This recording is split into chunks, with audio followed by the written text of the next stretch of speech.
আমার দ্বিতীয় একক কাব্যগ্রন্থ সাঁঝবাতি বই থেকে আমি আমার একটি স্বরচিত কবিতা মুক্তি তোমার সেটি পাঠ করার চেষ্টা করছি।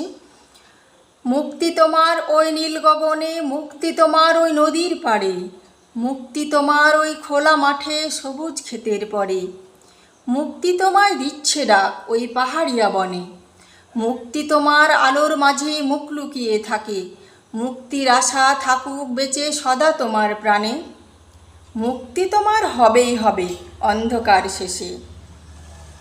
কষ্টগুলো মুছে যাবে একদিন, ঝড় একদিন যাবে থেমে, কলঙ্ক মুক্ত এক নতুন সমাজ আবারও তুমি ফিরে পাবে, মুক্তি তোমার হবেই হবে।